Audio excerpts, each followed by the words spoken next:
Oui, voulez-vous que les champs dans vos étés... Oui, c'est ça, oui. Hein. Oui. Je ne suis pas encore tout à fait rétablie non plus, maintenant ça va mieux. C'est ça que Lisa, hier, elle était pas bien, elle a fait 3 quarts. Alors voilà, shalom à tous. Shalom. Voilà, donc ici, donc nous allons faire un moment de partage. Amen. Donc nous allons faire une ou deux chants, un ou deux chants. Ouais. Donc, et après nous passerons au temps de la parole, au temps du partage. Mais tout d'abord, nous allons prier. Ouais. Voici comment le Seigneur nous invite à prier. Il y a une chose qu'il nous demande tout d'abord. Qu'est-ce que nous devons faire? Nous devons sanctifier son nom. Oui. Amen. Nous devons sanctifier son nom, le bénir avant d'aller dans nos besoins. Voyez-vous, le Seigneur en fait nous invite toujours à penser à l'autre au lieu de penser à nous en premier. Et là, il peut agir. Amen. Amen. Donc, notre Père qui es aux cieux, Oui. que ton nom soit sanctifié, que ton règne vienne, que ta volonté soit faite sur la terre comme au ciel. Donne-nous, Seigneur, aujourd'hui notre pain quotidien. Pardonne-nous nos offenses, comme nous aussi nous pardonnons à ceux qui nous ont offensés. Ne nous induis pas, Seigneur, en tentation, mais délivre-nous du malin, car c'est à toi qu'appartiennent dans tous les siècles le règne, la puissance et la gloire. Amen. Voyez-vous, nous faisons... c'est la prière que le Seigneur nous a donnée. Mais Seigneur, c'est vrai, ce matin, je ne veux pas venir vers toi, Seigneur, avec une prière déjà toute faite, Seigneur. Mais nous voulons, Seigneur, nous approcher de toi, Seigneur, avec notre sincérité, avec nos mots, Seigneur, et vraiment te dire, Seigneur, que tout d'abord, Seigneur, nous voulons bénir, Seigneur, ton saint nom, Seigneur, pour tout ce que tu as fait pour nous, Seigneur, dans cette semaine, Seigneur. Nous étions peut-être en mauvaise santé, Seigneur, nous étions peut-être sur la route, Seigneur, et il y a eu, donc, peut-être, Seigneur, que nous avons frôlé l'accident, Seigneur, mais toi, Seigneur, tu nous as gardés, Seigneur, pour que nous soyons encore présents, Seigneur, pour te louer, pour t'adorer, Seigneur, pour t'apporter, Seigneur, ce matin toute notre reconnaissance, Seigneur. Seigneur, ce matin, nous voulons t'élever, nous voulons te bénir, Seigneur. Nous voulons te louer, t'adorer, Seigneur, ce matin, Seigneur. Alléluia, Seigneur. Vraiment, Seigneur, ce matin, prends ce temps de la réunion, Seigneur, et viens nous visiter, chacun d'entre nous. Donc ici, Seigneur, et ceux qui nous suivent, Seigneur, viens nous visiter, viens nous bénir, Seigneur. Viens agir, Seigneur, dans nos vies. Viens nous parler ce matin, Seigneur Jésus. Amen. Alléluia. Vous pouvez élever la voix. Merci Seigneur, parce qu'aujourd'hui nous sommes encore présents en ton nom, Seigneur. Nous voulons, Seigneur, manifester, Seigneur, que tu es tout puissant. Seigneur, que tu demeures chaque jour à nos côtés, Seigneur. Tu connais nos besoins, Seigneur, avant qu'on ouvre la bouche. Et merci, Seigneur, d'accorder toujours, Seigneur, nos prières, Seigneur, de nous bénir. Continuer, Seigneur, à ce que l'Esprit descende sur nous, Seigneur, et nous conduise toujours dans le bon chemin. Merci, Seigneur, parce que tu es à faire aussi à l'écoute de tes enfants, Seigneur. Quand on a besoin de toi, Seigneur, quand on prie, tu réponds toujours. Soit par, Seigneur, la pensée spirituelle, Seigneur, tu nous réponds, Seigneur, ou par un passage de la Bible, Seigneur. Mais tu es toujours présent, Seigneur, tous les jours, Seigneur. Nous te remercions pour cela, Seigneur. Merci parce que tu connais nos cœurs, tu connais, Seigneur, nos pensées. Seigneur, tu connais tout de nous, Seigneur. On ne sait pas, Seigneur, te mentir, Seigneur. On ne sait pas faire des choses, Seigneur, qui ne sont pas à ta gloire, Seigneur. Donc c'est pour ça, Seigneur, que nous voulons être justes devant ta face et ne pas faire avoir deux faces, Seigneur. Merci, Seigneur, parce que tu nous apprends à avoir l'humilité, Seigneur. Et à rester sages, Seigneur. C'est vrai, nous ne sommes pas parfaits, Seigneur, mais nous faisons du mieux que nous pouvons, Seigneur. Mais malgré cela, tu nous bénis, Seigneur, et tu nous gardes. Merci, Seigneur.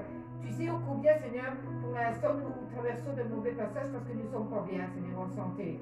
Mais je sais, Seigneur, malgré cela, Seigneur, que tu nous tiens, Seigneur. Et malgré cela, on est toujours debout, Seigneur. Et tu mets ta main sur nous, Seigneur. Tu viens apaiser nos douleurs, Seigneur, calmer nos douleurs. Je voudrais que tu viennes faire un miracle, chasser tout ce qui est, Seigneur, maladie. et que nous puissions vivre, Seigneur, un peu plus longtemps, Seigneur. Parce que nous voulons encore te servir, Seigneur, sur cette terre, Seigneur. Aide-nous encore à tenir debout, Seigneur, à supporter les douleurs, Seigneur. Mais je sais, Seigneur, que tu es là, que tu ne nous abandonnes pas. Toi, Seigneur, tu as tes plans déjà pour nous, Seigneur. Tu connais tout, Seigneur. Merci, Seigneur, parce que tu nous gardes dans ta sainte main. Et merci, Seigneur, de nous donner les bonnes personnes avec qui travailler, Seigneur. Avec qui être chaque jour, Seigneur. Des personnes qui nous veulent du bien, Seigneur. Non pas des personnes qui nous veulent du mal, Seigneur. Nous voulons être entourés de personnes qui nous veulent du bien, Seigneur. Et Seigneur, nous voulons que tu gardes nos habitations, Seigneur. Et que tes anges, Seigneur, se trouvent de chaque côté, Seigneur, de notre habitation et la protègent, Seigneur. Nous savons que tes anges protègent déjà notre habitation, Seigneur. Nous savons quand nous pouvons partir de chez nous que les protéger, Seigneur. Nous n'avons pas à nous inquiéter de ça. Et merci parce que tu pourvois nos besoins aussi, Seigneur. Tu connais tout de nous, Seigneur. C'est pour ça que je voudrais te remettre aussi toutes nos pensées, toutes, Seigneur, nos maladies, Seigneur. Et cette journée spécialement pour toi, Seigneur, cette matinée. Que tu sois glorieux, Seigneur. Et c'est pour toi aujourd'hui que nous nous sommes réunis encore aujourd'hui. Amen. Bénis Jacqueline, Seigneur, notre sœur Jacqueline, Lisa, Roger et moi, et d'autres personnes qui vont, Seigneur, regarder ce matin ce culte, ou participer avec nous, Seigneur. Qu'elle soit bénie à travers la cam, Seigneur, la webcam, Seigneur. Tu connais les besoins de chacun, Seigneur, les désirs, Seigneur. Mais Seigneur, avant tout, Seigneur, tu veux que ta volonté soit faite, Seigneur. Tu veux l'obéissance aussi, Seigneur. C'est pour ça, Seigneur, tu me chaque fois, Seigneur, tu me fais penser toujours, tu me rappelles, Seigneur, l'obéissance. Tu veux, Seigneur, l'obéissance, Seigneur. C'est déjà le premier commandement, c'est l'obéissance, Seigneur. Et merci, Seigneur, parce que, tu vois, Seigneur, nous connaissons le bien et le mal. Et merci, tu nous bénis, Seigneur, parce qu'on sait, Seigneur. On connaît, Seigneur, le bien et le mal. Et merci, Seigneur, parce que quand le mal vient, Seigneur, on ne veut pas, Seigneur, on n'accepte pas, Seigneur. On est gêné, Seigneur, quand quelque chose n'est pas bien, Seigneur, on ne se sent pas bien, Seigneur, par rapport à toi, parce qu'on t'aime de trop, Seigneur. Tu vois qu'on a un obstacle mal, Seigneur, on ne peut pas l'accepter, c'est pas possible. Le Saint-Esprit refuse. Amen. Et merci, Seigneur, parce que nous refusons tout ce qui est mal, tout ce que l'ennemi veut nous mettre dans nos pieds, Seigneur, pour nous faire chuter, Seigneur. Nous refusons, Seigneur. Nous voulons la lumière, ta lumière qui continue à briller dans nos vies. Nous ne sommes pas parfaits, Seigneur. Nous faisons, Seigneur, des bêtises, tu sais bien qu'on n'est pas parfait. Mais tu nous aimes, Seigneur. Parce que tu ne nous as pas choisis parfaits, Seigneur. Sinon, tu ne serais pas venu dans ce monde, Seigneur. Mais merci, continue, Seigneur, à ce que la lumière brille à travers nous, Seigneur. Et que nous te rendons gloire, Seigneur. J'ai prié dans le bon nom de Jésus. Et cette réunion, nous la mettons entre tes mains, Seigneur. Que la gloire descende sur toi, Seigneur. Et descende sur nous, Seigneur. Que ta gloire descende sur nous, Seigneur. Ce matin, Seigneur. Et qu'elle vienne remplir le cœur de notre sœur, Seigneur. Bien-aimée Jacqueline, de Lisa, de Roger et moi. Et Seigneur, si tu as quelque chose, une pensée à nous transmettre, Seigneur, dis-le ce matin, Seigneur. Nous sommes peu, Seigneur, mais c'est pas grave. Parce que nous soyons 2, 3 réunis, Seigneur, ta présence est toujours là. Ta présence est ici, Jésus. Et ta présence, je sens qu'elle est ici. Je sens que l'Esprit est descendu, Seigneur. Et je sais qu'elle est ici. Ne nous inquiétons pas que nous soyons 2, 3, 5 ou 10. Peu importe, Seigneur. Tu n'as pas besoin non plus d'une foule, mais tu as besoin de gens, Seigneur, qui ont le cœur pur. Et Seigneur, et qui se sont donnés à toi à 100%, Seigneur. Tu as besoin de gens comme ça, fidèles, Seigneur. Pas des gens, Seigneur, qui viennent en spectateur, tu n'as pas besoin de ça, Seigneur. Tu as besoin vraiment des gens comme nous, fidèles. Et si nous sommes un petit groupe, tu nous bénis, Seigneur. Amen. Que la gloire te soit rendue, Seigneur. Amen. Sois glorifié encore aujourd'hui, Seigneur. Amen. Amen. Oh, merci, Seigneur. Amen.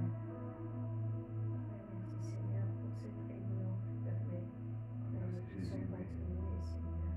Aujourd'hui, je veux me repentir de mes péchés et Jésus de notre grâce, Seigneur. Merci parce que tu vois, Seigneur, nos besoins, parce que tu es là pour écouter nos faiblesses, nos demandes, Seigneur. Et nous te laissons le moment parce que tu as tout pouvoir,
vous partager un petit On psaume. va chanter.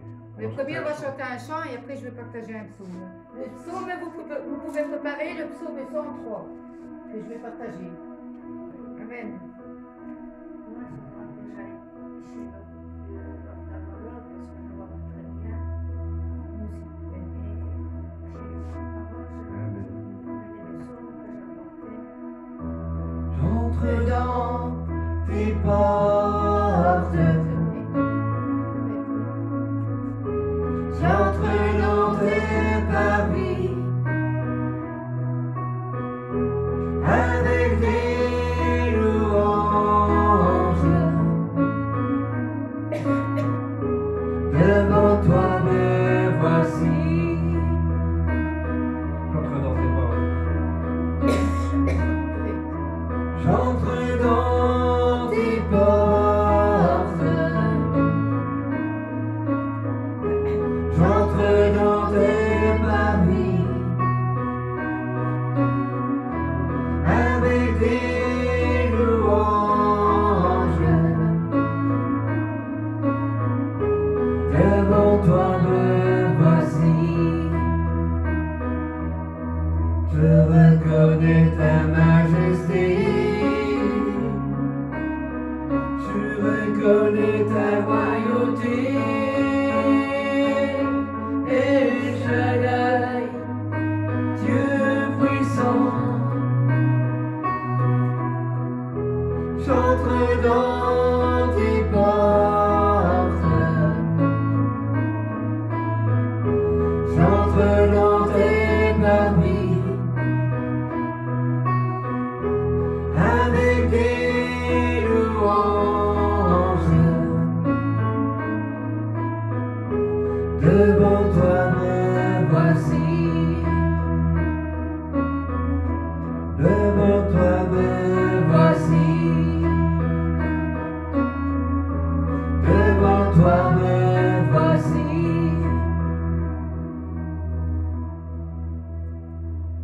Tu peux partager ton psaume.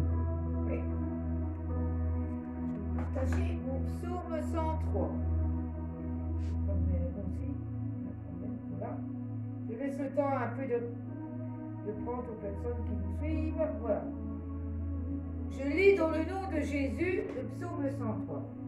Et le psaume 103 nous dit, voilà. Mon âme bénit l'Éternel, que Amen. tout ce qui est en moi bénisse son saint nom. Mon âme bénit l'Éternel, et n'oublie aucun de ses bienfaits. C'est lui qui pardonne toutes les iniquités, qui guérit toutes les maladies. C'est lui qui délivre ta vie de la fosse, qui te couronne de bonté et de miséricorde. C'est lui qui rassasie de bien ta vieillesse et te fait rajeunir comme l'aigle. L'Éternel fait justice, il fait droit à tous les opprimés. Il a manifesté ses voies à Moïse, ses œuvres aux enfants d'Israël. L'Éternel est miséricordieux et compatissant, lent à la colère et riche en bonté. Il ne conteste pas sans cesse, il ne garde pas sa colère à toujours. Il ne nous traite pas selon nos péchés. Il ne nous punit pas selon nos iniquités. Mais autant les cieux sont élevés au-dessus de la terre, autant sa bonté est grande pour ceux qui le craignent. Autant l'Orient est éloigné de l'Occident, autant il éloigne de nous nos transgressions. Comme un père a compassion de ses enfants, Amen. l'Éternel a compassion de ceux qui le craignent, car il sait de quoi nous sommes formés. Il se souvient que nous sommes poussière. L'homme, ses jours sont comme l'herbe. Il fleurit comme la fleur des champs. Lorsqu'un vent passe sur elle, elle n'est plus, et le lieu qu'elle occupait ne la reconnaît plus.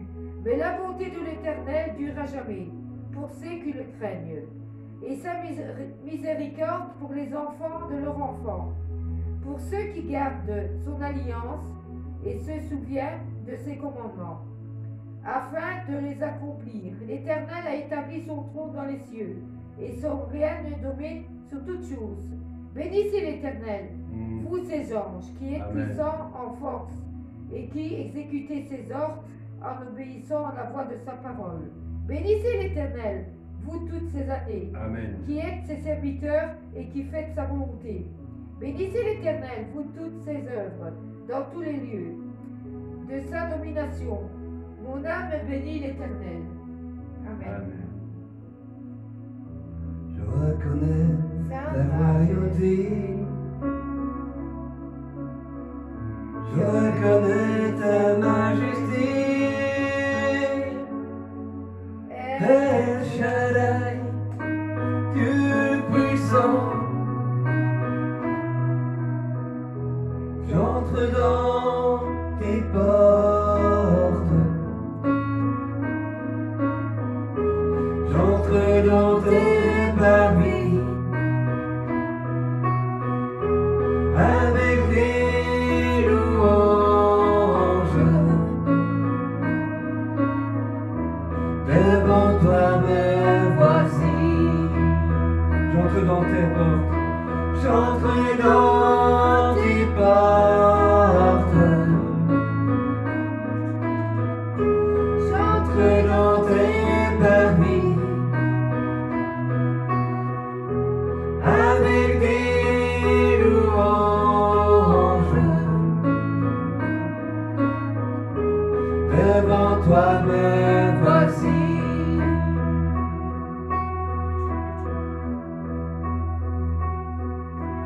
Devant toi me voici, Jésus. Devant toi me voici. Devant toi me voici. Devant toi me voici.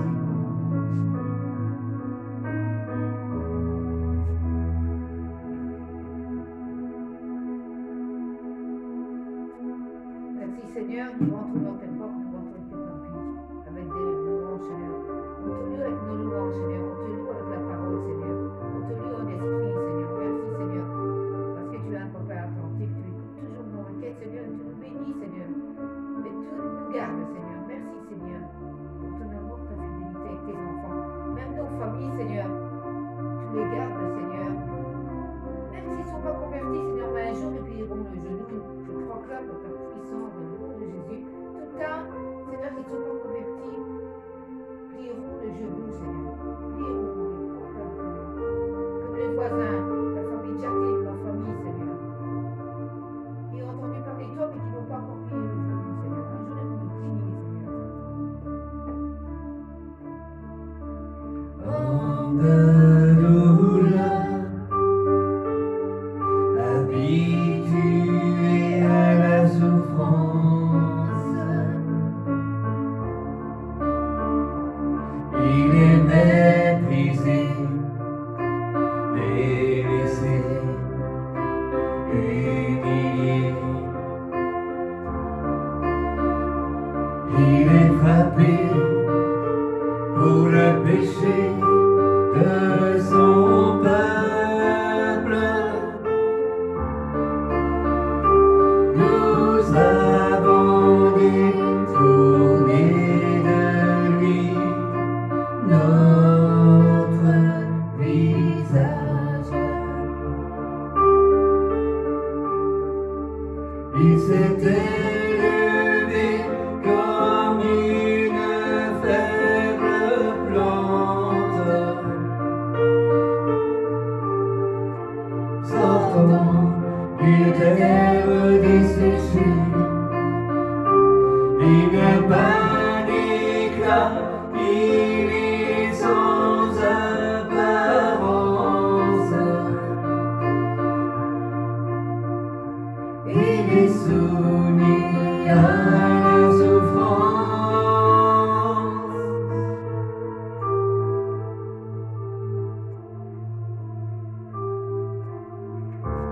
En de douleur, habitué à la souffrance, il est méprisé, délaissé, humilié. Il est frappé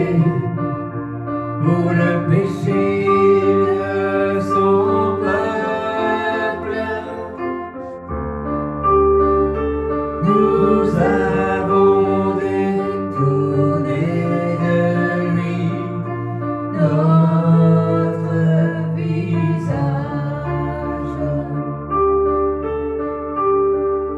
Cependant, il a porté nos maladies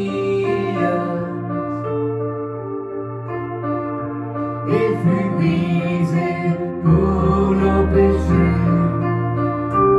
Il s'est chargé de nos désobéissances. Par ses blessures, nous sommes guéris.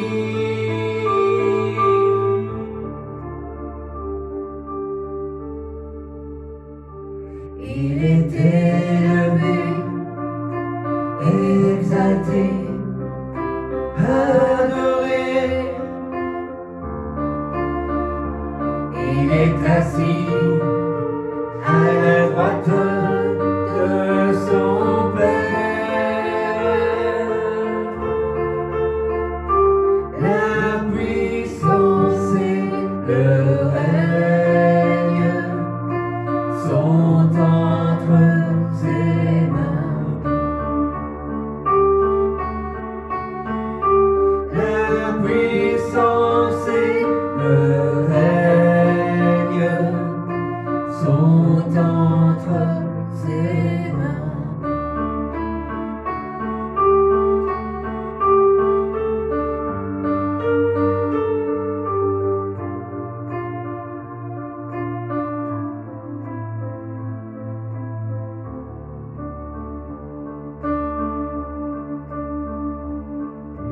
Élevé, exalté, adoré. Il est assis à la droite de son Père.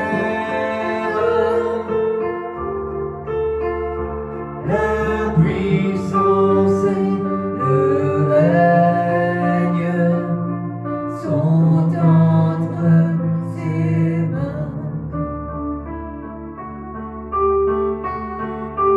La puissance et le règne sont entre ses mains. La puissance et le règne sont entre ses mains.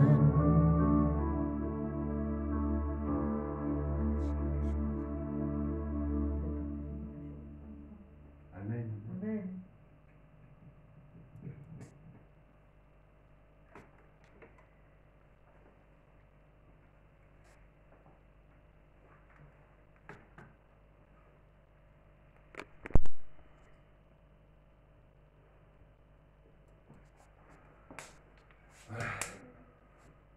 Voilà, donc tu choisis Bible pour voir les versets. Amen.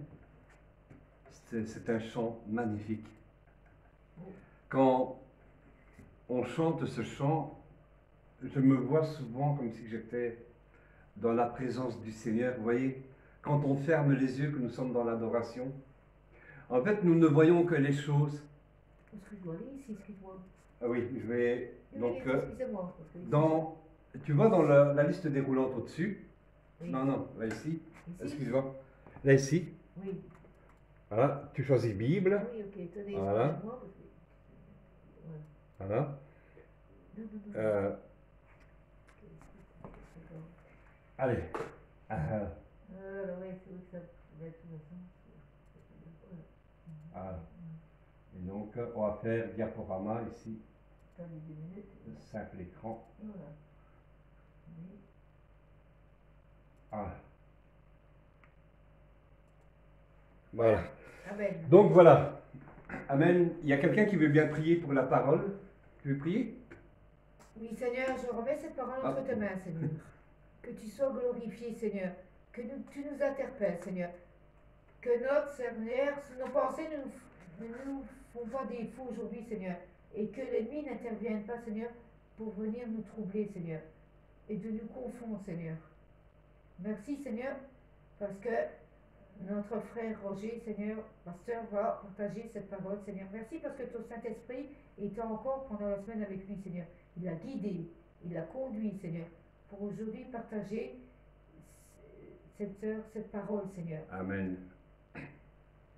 Merci, Seigneur. Cette parole s'intitule, Seigneur, aujourd'hui c'est le livre d'Esther, Seigneur.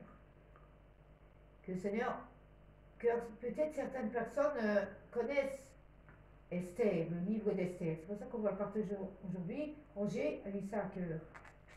Et vraiment, Seigneur, que ce livre vous interpelle. Et si vous vous posez encore des questions, peut-être que vous aurez les réponses aujourd'hui avec ce livre. Que le Saint-Esprit vienne vous toucher à travers ce moment biblique que nous allons partager. Que le Seigneur va venir briller dans vos vies. Amen. En ce moment, Seigneur. Et que le diable ne va pas venir vous troubler avec ses pensées, Seigneur, mauvaises.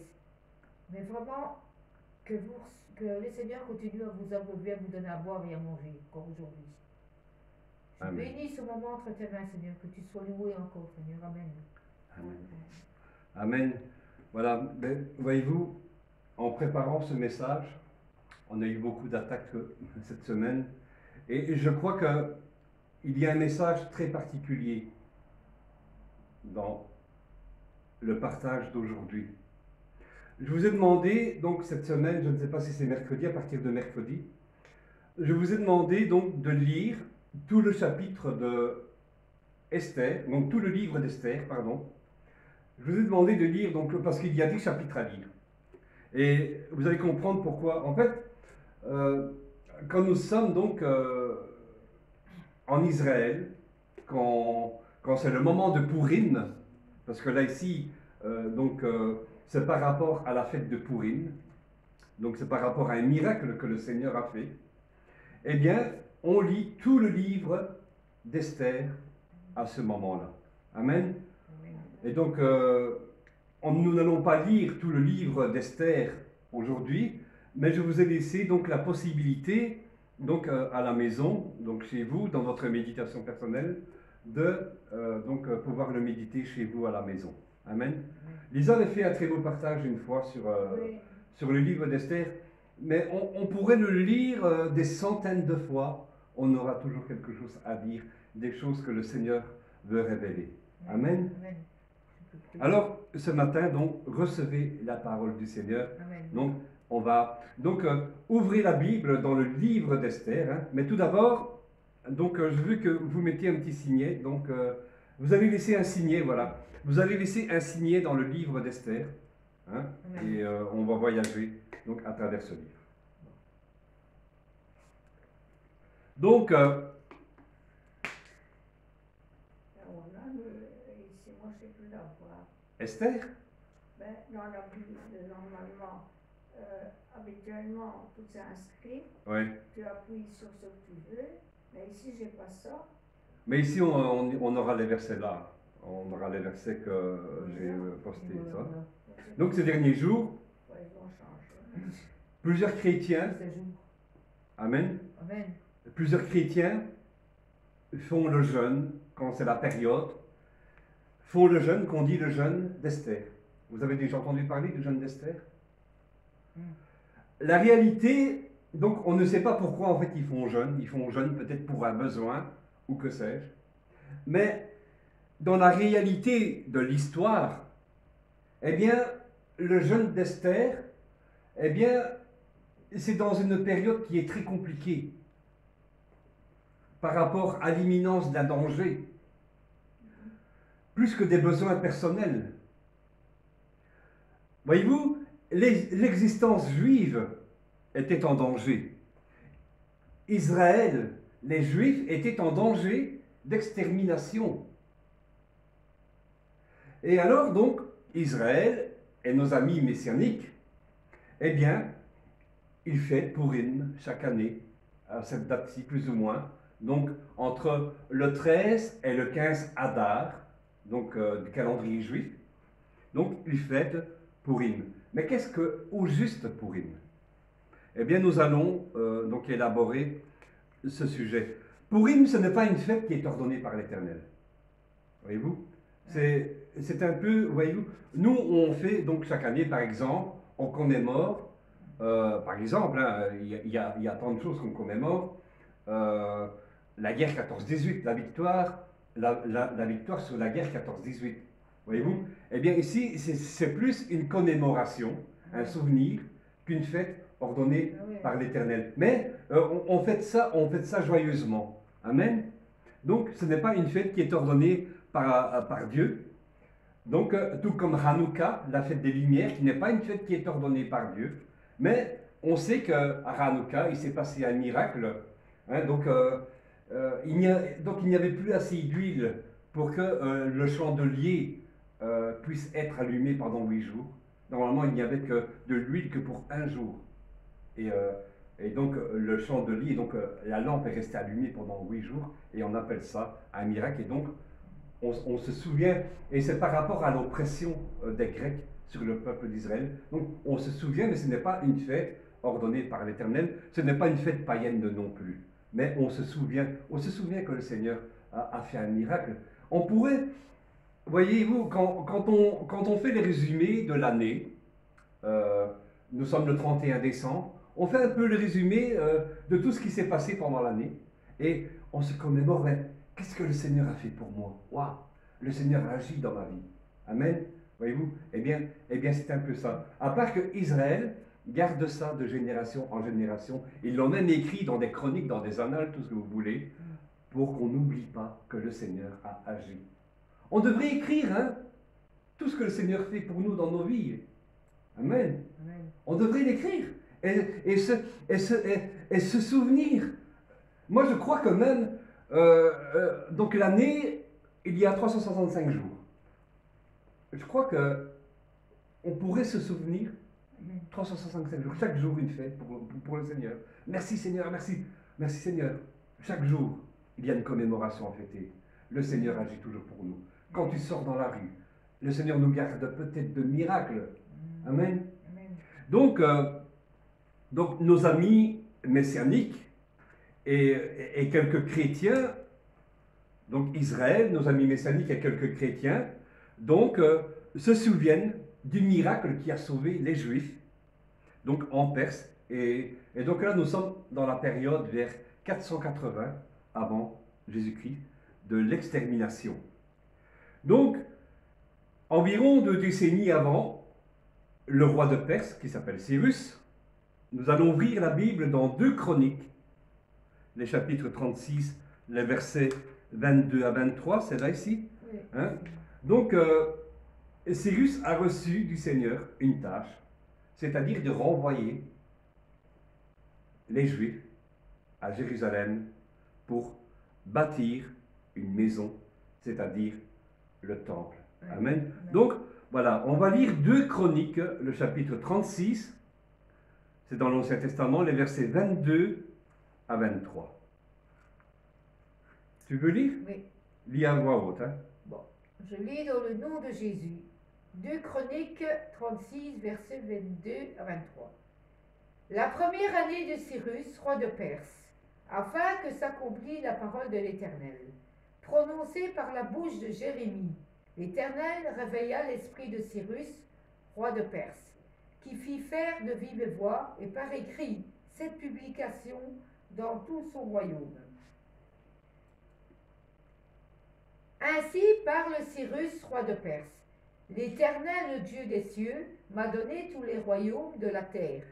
Il m'a commandé de lui bâtir une maison à Jérusalem, en Juda. Qui d'entre vous est de son peuple? Que l'Éternel, son Dieu, soit avec lui et qu'il monte. Ah, c'est bon.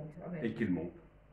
Donc, il autorise les Hébreux à partir, comme le Seigneur a demandé à Cyrus, au roi. Donc, il autorise les Hébreux à partir, à retourner à Jérusalem pour bâtir à Dieu une maison. Mais on voit que quelques-uns décident de rester. Ils décident de rester en Perse. Parce que pourquoi? Ils ont des terres, ils ont des possessions, ils ont des champs, ils ont des fermes, que sais-je. Donc eux, ils décident de rester. Ce qui nous intéresse aujourd'hui, ce n'est pas donc le livre de Chroniques ou ce que le roi Cyrus a fait, mais c'est le livre d'Esther. Ce livre nous raconte l'histoire d'un complot. Nous sommes dans le temps, mais visant à l'extermination d'une nation juive, de la nation juive. Et donc, cette période, c'est au temps d'Assuérus. Donc Xerxès, moi je n'arrive pas à le dire, c'est en grec ou tout ce que vous voulez. Donc il est le roi des Perses. Et donc ce livre nous raconte comment ce complot a été déjoué. L'empire de Perse, on va faire un peu d'histoire, un peu de géographie. Lisa, toi qui aimes la géographie, l'histoire s'étend de l'Inde jusqu'au Soudan. Vous voyez où c'est l'Inde et le Soudan. C'est un vaste empire. C'est un empire immense. Assuérus, nous le voyons dans le chapitre 1er. Qu'est-ce qu'il va faire? Il va faire une grande fête qui va durer 180 jours. Vous imaginez 180 jours, 6 mois. Tu es meilleure calculatrice que moi, toi. Donc, il est écrit qu'il fait la fête pendant 180 jours. Voyez-vous? Alors, qu'est-ce qu'il fait? Il étale ses richesses. Il fait montrer. Donc, il avait une femme donc, qui s'appelait Vasti, la reine Vasti. Mais aussi, on peut dire qu'il avait d'autres conquêtes. Et il étale ça devant tous ses sujets, devant tout son royaume, devant toutes les belles filles qu'il possède, tout ce que vous voulez. Il étend. Donc, voyez-vous, si quelqu'un de riche viendrait là sur la place, et il viendrait étaler toutes ses richesses, il viendrait faire montrer toutes les belles filles qu'il possède, il viendrait faire montrer toutes ses concubines, on va dire, mais il est arrogant cet homme-là, c'est pas possible, mais il est arrogant. Allez. Donc voilà. Et d'ailleurs, mais aussi, l'historien Hérodote va décrire ce roi comme cruel, il est capricieux, il se met vite en colère. Il ne faut pas l'offusquer, hein, parce que rapidement tu peux être pendu, tu peux être décapité, tout ce que tu veux. Donc Hérodote, c'est un historien, donc le décrit. Oui, une fois il peut être cruel, une fois il peut être capricieux, mais aussi, il a un autre sens, il peut être sensuel. Il ne faut pas trop le brusquer. Il faut aller dans le bon sens du poil. Donc, ce qu'il veut, il obtient. Et s'il ne l'obtient pas, eh bien, gare. Disons que la reine Vasti, bon, elle n'a pas été décapitée, elle n'a pas été pendue, mais la reine Vasti l'a payé assez cher. Et par exemple, lorsque, donc, Assuérus fait cette grande fête, et donc il étale les belles filles qu'il possède, mais alors il invite la reine Vasti à venir à ses côtés, mais elle refuse. Elle refuse. Oh, quel choc pour lui. Au roi Assuérus, on ne peut rien lui refuser. Mais Vasti, donc, elle refuse l'invitation du roi. C'est une insulte, c'est une injure. On dit qu'elle était très belle. Et il est écrit que, donc, le roi, en fait, il l'appelle, il la convie aussi, mais pour montrer quoi? Mais pour montrer sa beauté devant tout le peuple. Il veut étaler sa beauté au peuple, mais elle refuse de venir. Et le roi est très irrité, et qu'est-ce qu'il va lui faire? Il va enlever sa couronne, et elle ne sera plus reine. Alors, après cette période-là, le roi va ordonner que l'on cherche dans toutes les provinces de son royaume des jolies filles. Il ne va pas par quatre chemins, lui. Hein. Il sait ce qu'il veut, des jolies filles. C'est une exigence dans les critères. Qu'elles soient belles, mais qu'elles soient vierges, qu'elles soient belles de figure. Et parmi celles-ci, on va trouver une jeune juive qui s'appelle, Esther. on le dit plus haut, Esther. Esther, voilà. Elle était très belle, dit-on. Qui était Esther? Lisa le sait. Il deviendra reine après. Amen. Esther, c'est la cousine de Mardoché. C'était la fille de son oncle. Mardoché l'avait adoptée. On dit que Esther n'avait plus de parents. On ne sait pas qu'est-ce qui s'est passé. Donc, elle était très belle. Et voyez-vous, quand Mardoché l'a amenée pour la présenter au roi, eh bien, il lui a défendu une chose. Eh bien, c'était de faire connaître ses origines juives. Et ça a payé pour plus tard. De faire connaître ses origines juives. Donc, les filles sont rassemblées dans la capitale, en Perse, qui s'appelle Sus. Vous savez où c'est, la Perse? Oh, moi non, je n'en ai Attends, jamais. Perse. En Grèce? Non, c'est en Iran. Non? C'est l'Iran, on va dire. Hein? Oh, Amen. c'est les pays grecs. C'est l'Iran. Ouais, c'est- Non, c'est pas la Grèce. C'est l'ennemi, c'est un ennemi, on va dire, et je pense que, je ne veux pas me tromper, et bon, je pense que ce seraient les descendants du frère de Jacob. Hein, l'Iran s'est toujours juré qu'il va détruire Israël, hein, mais seulement il y aura toujours une chose, c'est que Jacob va toujours dominer sur Ésaü.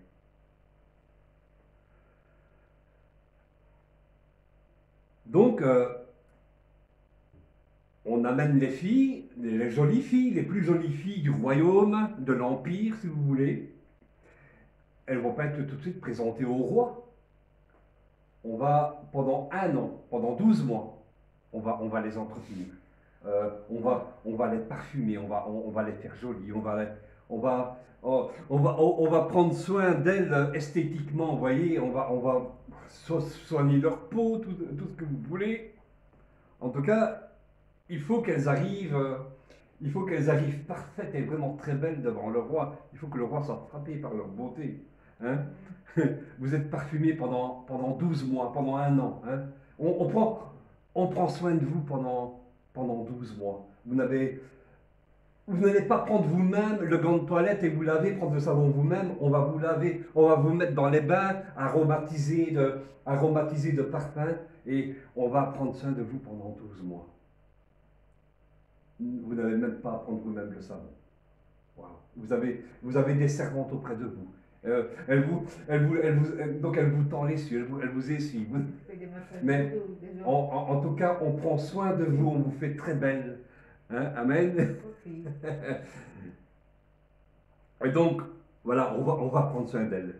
Et donc, après, les filles sont présentées devant le roi, mais lorsqu'Esther se présente devant lui, lorsque Esther est présentée devant le roi, waouh, quelle belle femme! Je crois qu'il en a peut-être eu le genou coupé. Esther était très belle et lui, le roi Assuérus, il est frappé par sa beauté. Donc, et on dit qu'il est écrit qu'il l'aima.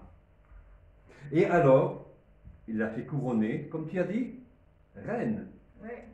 Esther va devenir reine à la place de la reine Vashti. Les événements passent, etc.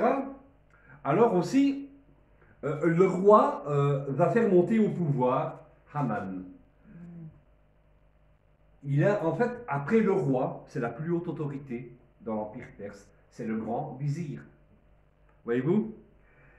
Donc, il l'élève à un haut rang à tel point que ceux qui vont se présenter devant lui, ils doivent s'incliner, ils doivent se prosterner devant Haman. C'est ce que lui exige. Hein? Oui. Mais alors, les Hébreux, eux ne se prosternent pas devant les hommes. Ils préfèrent encore mourir que de se prosterner devant un homme, devant un roi. Ils préfèrent encore mourir. Donc, pas Mardoché, mais je veux dire, Haman est la plus haute autorité sous l'Empire.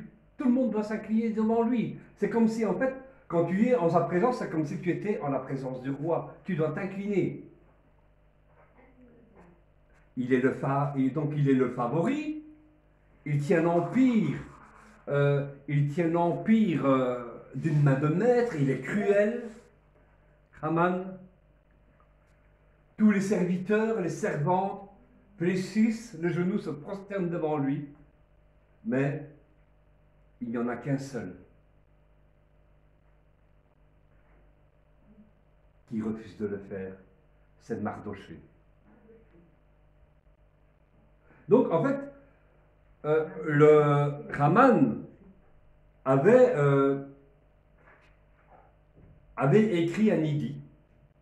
Et quand on écrivait les édits, là, à cette époque de l'Empire, l'édit ne pouvait pas être révoqué sous aucun prétexte.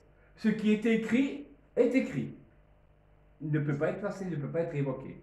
Donc, il ordonne que, en fait, tous les sujets, les serviteurs doivent fléchir le genou et se prosterner devant Haman. Ben, comme Haman a publié cet édit, ben, c'est comme si c'était un ordre du roi. Donc le roi approuve ce qu'il fait. Donc finalement, Haman peut décider autant de choses qu'il veut.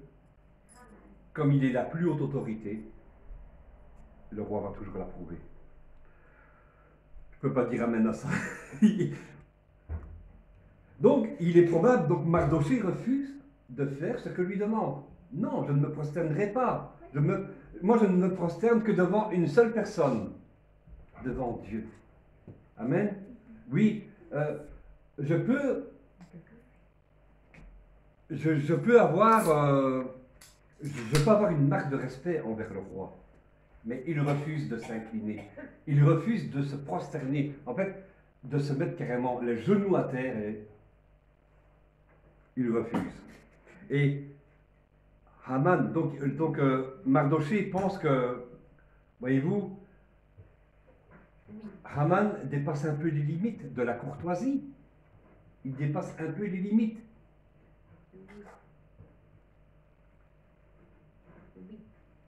Et c'est ce qui rend Haman furieux. Il le met en colère et Mardoché devient quoi vis-à-vis de Haman? Un ennemi. Un ennemi. Tout à fait, Lisa. Il devient un ennemi. Et quand on lit l'histoire d'Esther, Haman va en faire vraiment, va faire une affaire personnelle de Mardoché.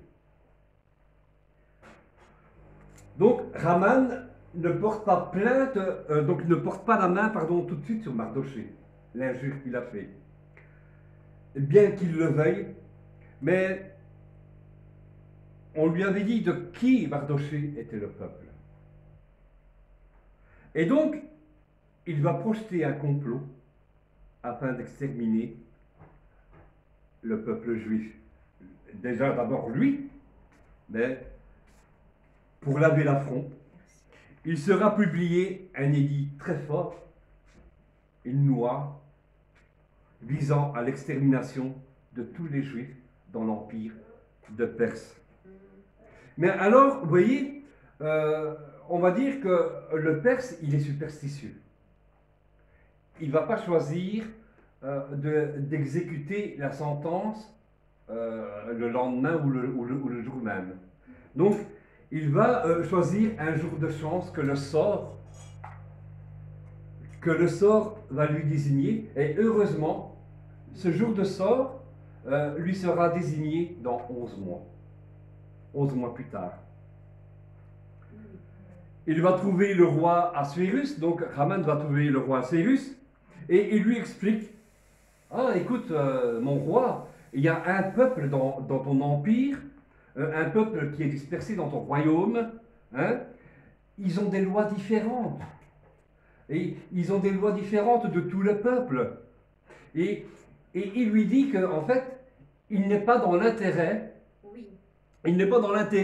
de laisser en repos un peuple qui n'observe pas les lois du roi, un peuple qui n'accepte pas, un peuple qui refuse l'idolâtrie. Il n'est pas dans l'intérêt de laisser en paix un peuple qui refuse de s'incliner devant celui que tu as fait chef de tout ton royaume. Il n'est pas dans l'intérêt, parce qu'en fait, s'ils me désobéissent à moi, ils te désobéissent à toi. Donc il était en train déjà de manipuler le roi, voyez-vous.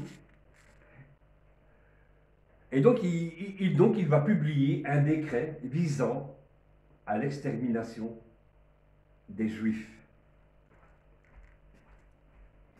Un décret, donc, c'est pas le roi n'a rien publié du tout. C'est lui qui a publié ce décret, cet édit qu'on ne peut pas révoquer. Et donc le roi ne peut que l'approuver. Alors, donc Haman va y publier ces faits. Le roi donc va lui donner les pleins pouvoirs de publier cet édit dans toutes les provinces du royaume. Haman donc accuse les Juifs de rébellion et il promet donc on va les prendre, et il promet à ceux qui vont les prendre une commission de 10 000 pièces d'argent. En fait, on va leur piller leurs biens, on va leur voler ce qu'ils possèdent, on va leur voler leurs terres, leur argent, leurs richesses. Et Mardoché apprend la nouvelle des plans que Haman décide de faire périr le peuple, donc adulte, mais pas seulement, mais il y a aussi des enfants, des hommes, femmes, enfants, et pour s'accaparer leurs biens. Et dans le chapitre 4, il est écrit que quand il apprend cette nouvelle, qu'est-ce qu'il va faire? Il va déchirer ses vêtements, il va s'envelopper dans un sac, et il va se couvrir de cendres, de poussière. Et c'est ce que firent, donc c'est ce que font tous les Juifs. Ils vont faire pareil que Mardoché. Donc ils déchirent leurs vêtements, ils s'enveloppent dans un sac, ils se couvrent de cendres, de poussière. Il y a une grande désolation, il y a une grande détresse qui empare le peuple juif quand ils apprennent ce que Haman est prêt à faire. Et donc, Haman veut nous exterminer.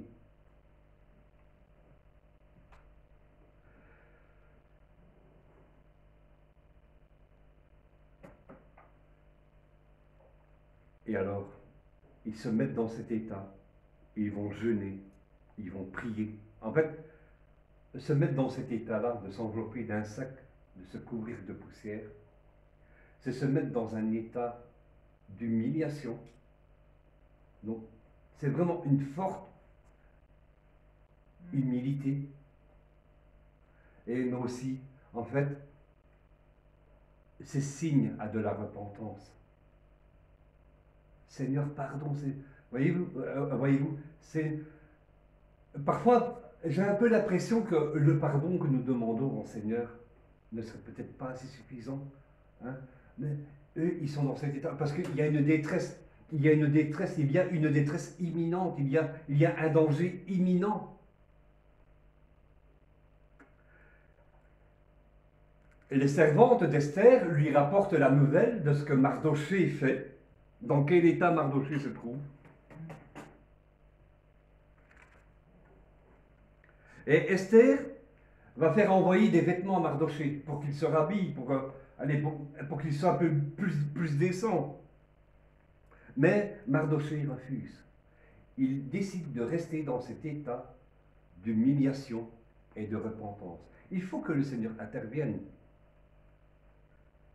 Et voyez-vous, il faut qu'on le voie. Et donc, il se présente devant la porte du roi comme ça, alors que c'était interdit. On ne pouvait pas se présenter dans un état pareil, donc couvert d'un sac, devant le roi.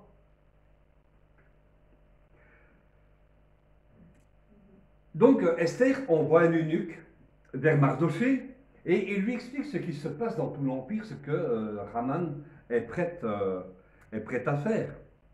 Et donc Mardochée, donc, il avait eu donc, vent de cet édit et il lui fait remettre l'édit qui a été publié dans la capitale suisse en vue de leur extermination. Il demande à Esther de se présenter devant le roi et de plaider, de demander grâce et d'implorer la faveur envers son peuple, envers le peuple d'Esther. Il y a urgence. Esther est la seule de son peuple qui a accès au roi. On ne peut pas rentrer comme ça, en la présence d'Assuérus sans risquer ta vie. Voyez-vous, Esther est la seule à pouvoir, elle est la seule à avoir accès pour se présenter devant le roi. Elle est là, elle est là depuis un mois, mais elle n'a pas encore été conviée par le roi.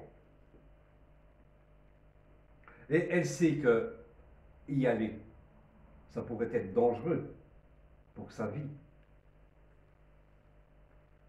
Ce roi, donc je vous l'ai dit au début, ce roi peut très vite se mettre en colère. Et vous savez, quand il se met en colère, après, il est apaisé, la colère est sortie une bonne fois pour toutes, et puis il fait la fête.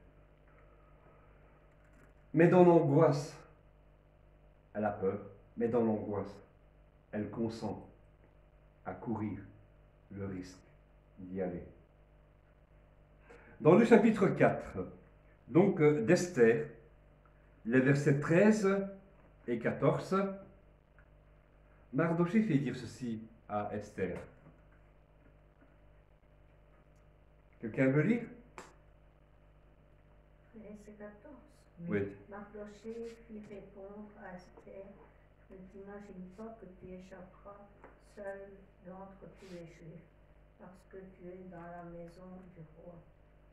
Car si tu te tais maintenant, le secours et la délivrance surgiront d'autre part pour les Juifs. Et toi, la maison de ton père, vous périrez. Et qui sait si ce n'est pas un temps comme celui-ci que tu es parvenu à la royauté. J'ai l'impression que, ça me fait rire, que Mardochée n'a pas présenté pour rien sa cousine au roi. Peut-être que, voyez-vous, que c'est pour un temps que Dieu l'a choisi pour sauver son peuple. Si elle se tait, Mardochée croit que la délivrance pourra surgir d'autre part. Mais dans quelle souffrance peut-être? Voyez-vous, un programme identique d'extermination. Il n'y a pas trop longtemps, il y a à peu près 70 ans d'ici, un programme identique d'extermination. À l'époque d'Assuérus, les Juifs étaient dispersés dans toutes les nations. Tout comme fut les Juifs, donc d'avant la Shoah. Eux, ils n'ont pas de nation. Ils sont dispersés dans toutes les nations du monde. Il y a eu des jours de souffrance. Il y a eu 6 millions de Juifs exterminés environ, avant le retour en terre d'Israël. Mais Esther, elle est là. Peut-elle éviter à son peuple de souffrir ou de périr? Elle est la seule qui a un accès direct au roi Assuérus pour demander grâce et implorer sa faveur. Et donc, elle fait envoyer un message à Mardochée, que nous lisons donc au verset 16.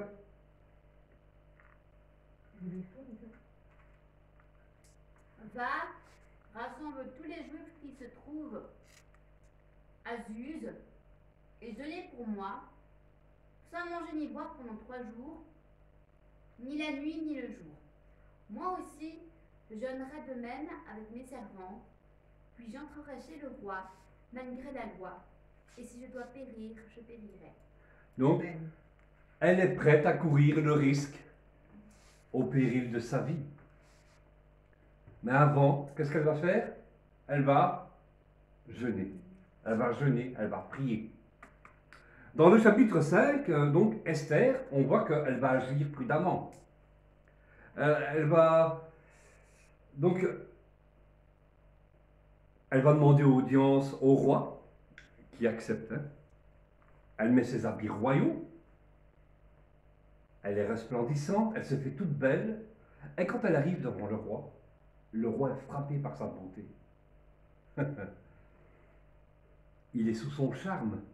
Alors il va lui dire ceci, le roi Assuérus, parce qu'il est frappé sous son charme. Il va lui dire ceci: qu'est-ce que tu donnerais à la femme que tu admires? Qu'est-ce que tu lui donnerais? Qu'est-ce que tu lui donnerais pas? Ou qu'est-ce que tu lui donnerais? Vas-y, dis-le. Le roi lui dit quoi? Qu'as-tu, reine Esther? Et que demandes-tu? Quand je serai la moitié du royaume, elle te sera donnée. Donc, quand il la voit en beauté, il la voit très belle, il est frappé par sa splendeur, par sa beauté. Qu'est-ce qu'il lui promet? La moitié du Qu'est-ce qu'il est prêt à lui Moitié donner? du royaume. La moitié de son royaume. Hein? Waouh! Donc, mais Esther ne va pas demander tout de suite ce qu'elle veut. Elle va monter aussi un plan. Donc, Esther va convier le roi et Haman à un festin, à un banquet qu'elle aura préparé elle-même. Alors, Haman ne sait pas qu'Esther est juive. Encore moins le roi à cet instant. Le roi, donc, est prêt à lui donner la moitié de son royaume, ou tout ce qu'elle voudra. Et elle le promet, donc elle promet de lui demander, quand aura lieu, le festin qu'elle aura préparé, pour le roi, mais aussi pour Haman. Ils vont faire 2 repas. Ils mangent le premier repas, mais c'est au second, parce que vous voyez, Haman est tout content qu'il a été convié par le roi et par la reine à manger. Mais c'est au second repas, le 2e jour, qu'elle fera part de son désir. Et nous verrons pourquoi.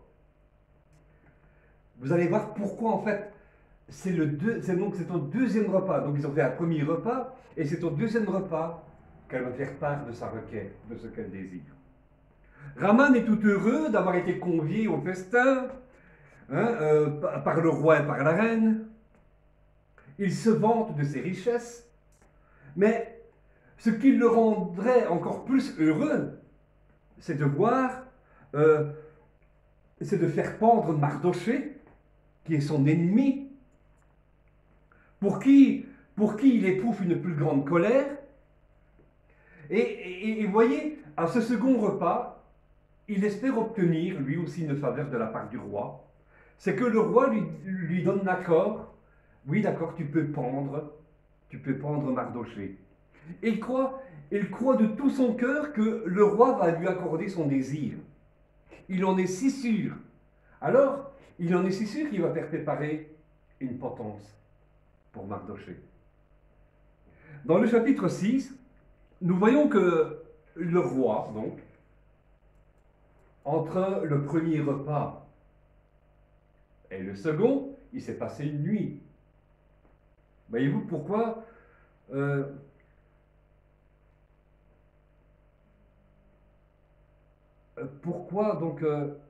il y a ce temps d'attente du second repas?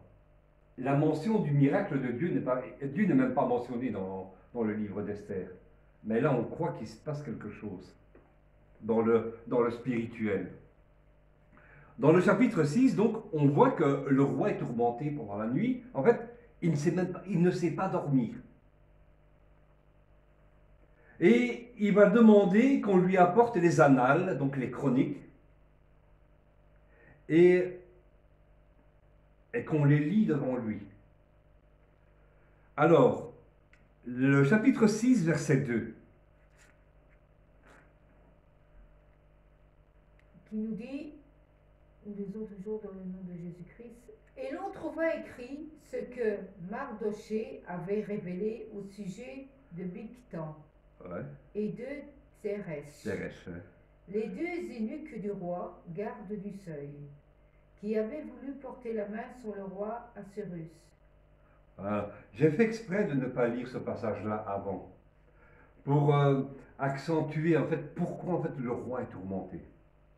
Dans le chapitre 2, il y a deux eunuques qui avaient le projet d'assassiner le roi Assuérus. Mais Mardoché a eu connaissance de ce projet macabre de ces deux eunuques. Et alors donc, il va faire avertir Esther, qui fait avertir le roi. Il s'est passé du temps. Hein. Et donc, voyez-vous, le complot a été déjoué. Et cela a été rapporté dans les annales, donc dans les chroniques. Voyez-vous, Haman est un homme d'influence. Il pourrait obtenir ce qu'il veut, il pourrait obtenir la mort de n'importe qui, dont Mardoché. Il en est si sûr. Mais avant le second festin que Esther va préparer, Haman compte faire part de sa demande. Et cela tombe le jour avant l'exécution du sort. Vous voyez, au début, je vous ai parlé du sort, donc le sort qui avait été choisi pour lui le jour de chance. Ce sera dans 11 mois. Mais durant la nuit, le roi Cyrus prend connaissance que Mardoché lui a sauvé la vie. Alors que dit-il au verset 3 dans le chapitre 6?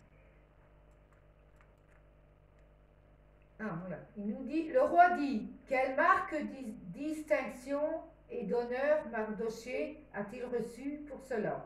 Ah, c'est bon. Il n'a rien. Quelle marque de distinction Mardoché a-t-il reçu pour avoir sauvé la vie du roi? Il n'a rien reçu. Il n'a pas été honoré. Il ne sait pas, hein, le roi ne sait pas que Haman compte lui demander de pendre Mardoché.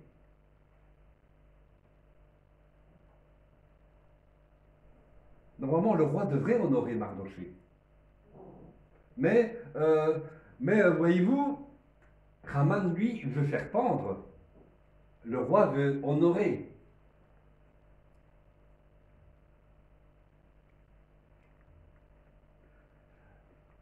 Alors le roi aperçoit Haman dans la cour du roi, on va dire. Il est en chemin pour lui demander de pendre Mardoché. Et il n'a pas encore parlé que le roi va commencer à lui dire une chose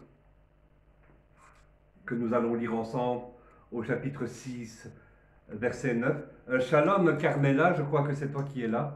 Je ne vois pas bien ce que tu écris ici, mais voilà, bienvenue dans notre direct. Hein. Shalom.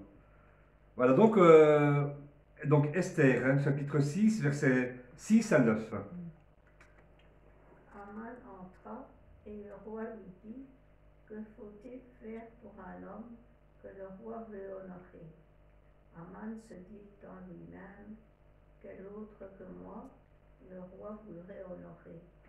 Et Haman répondit au roi, pour un homme que le roi veut honorer.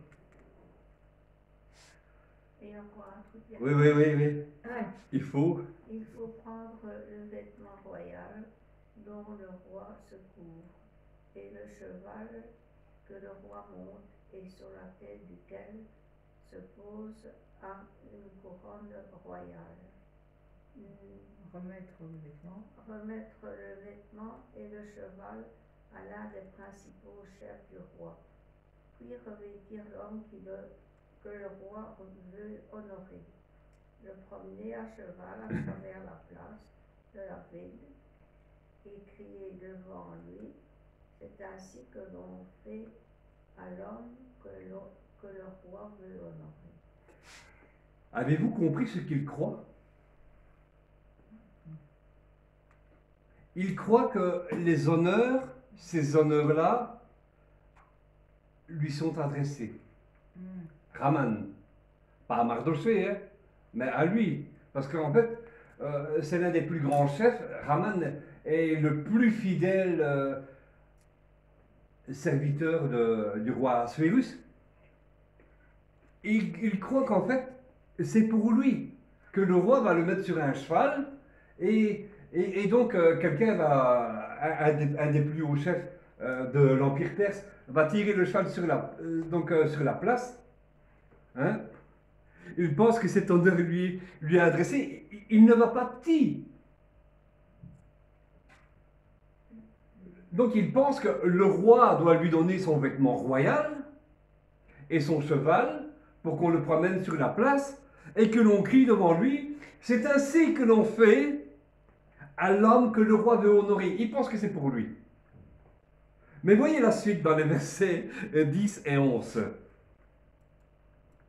La suite dans les versets 10 et 11. Le roi dit à Aman, prends tout de suite le vêtement et le cheval, comme tu l'as dit, et fais ainsi pour Mardoché, Wow. le juif, qui est assis à la porte du roi. Ne néglige rien de tout ce que tu as mentionné. Aman prit le vêtement et le cheval. Il revêtit Mardoché, il le promena à cheval à travers la place de la ville, et il cria devant lui, c'est ainsi que l'on fait à l'homme que le roi veut honorer. Waouh! Haman doit combler celui qu'il désirait faire mourir. Haman doit revêtir Mardoché de l'habit royal et le mettre sur le cheval du roi. Et c'est Haman qui doit tirer le cheval d'aller sur la place et de crier au-devant de lui, c'est donc à Mardoché. C'est ainsi que l'on fait à l'homme que le roi veut honorer. Oh là là là là! Haman doit le couvrir des honneurs, alors que normalement il voulait le faire mourir. Voyez-vous? Oh, quelle injure, quelle insulte! C'est Mardoché qui reçoit les honneurs. Parce que Mardoché a sauvé la vie du roi. Le roi s'est souvenu. C'est bien en fait, hein? Si le roi n'avait pas lu les annales, si le roi n'avait pas lu les chroniques de ce jour où les deux eunuques a voulu l'assassiner, Haman aurait obtenu ce qu'il voulait. On aurait pendu Mardoché. Mais le roi Assuérus ne sait pas dormir pendant la nuit. Il demande qu'on lui lise les annales et justement on lui parle de ce que Mardoché a fait. Alors le roi ne peut faire qu'une chose, c'est de lui rendre les honneurs.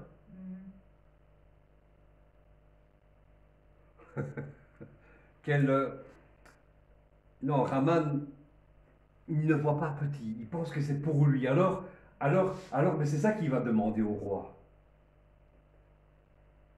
L'habit royal, de le faire monter sur le plus beau cheval du roi et qu'on crie devant lui. C'est ainsi que l'on fait à l'homme que le roi veut honorer. Mais c'est pour Mardoché, ce n'est pas pour Haman. Au verset 12, il est écrit que Haman se rendit chez lui, désolé, la tête voilée, n'est-ce pas? C'est ça? Oui. Donc, Haman se rend chez lui en hâte, désolé, la tête voilée. Il est dans la honte. Il est dans la honte. Il sait que maintenant, en fait, il ne pourra pas obtenir la pendaison. Il ne pourra pas obtenir ce qu'il voulait contre Mardoché, ni envers les Juifs.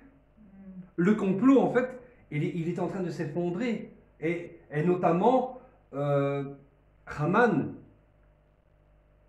le fait que le roi fait monter Mardochée sur son cheval avec l'habit royal, ben, ça n'annonce qu'une chose, ça n'annonce que la chute de Haman, la chute et tout le complot.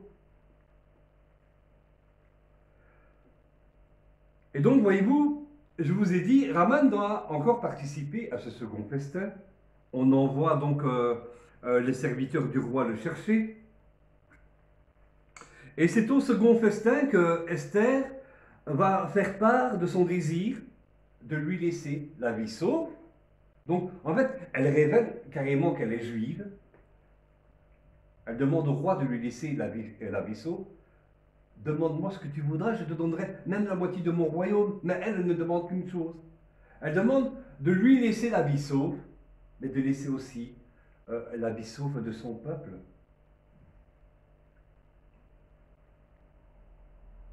Elle explique donc que son peuple a été vendu. Donc elle serait d'accord que son peuple soit vendu pour être esclave. Elle accepterait, elle se tairait du moment qu'elle est la vie sauve, du moment que le peuple a la vie sauve. Elle accepterait qu'on mette donc le peuple, donc les juifs, comme esclaves. Mais que si, donc elle dit clairement que si mon peuple périt, cela en fait va créer un grand dommage au roi. Et quand le roi lui demande qui est cette personne qui veut intenter à la vie des siens, à la vie du peuple juif, alors elle montre carrément que c'est Haman, et Haman est confondu. Et donc, Haman part dans la cour, il demande grâce au roi, mais il sait ce que le roi a décidé dans son esprit. Le roi est furieux. Alors, Haman va se jeter sur le lit d'Esther, et nous lisons dans le chapitre 7, le verset 8 à 10. Mais il n'y a pas, c'est 6, Matthieu 6, 33. Ah ben non, je vais lire le chapitre 7, Ouais, verset 8 à 10. ouais. Lorsque le roi revint du jardin du palais,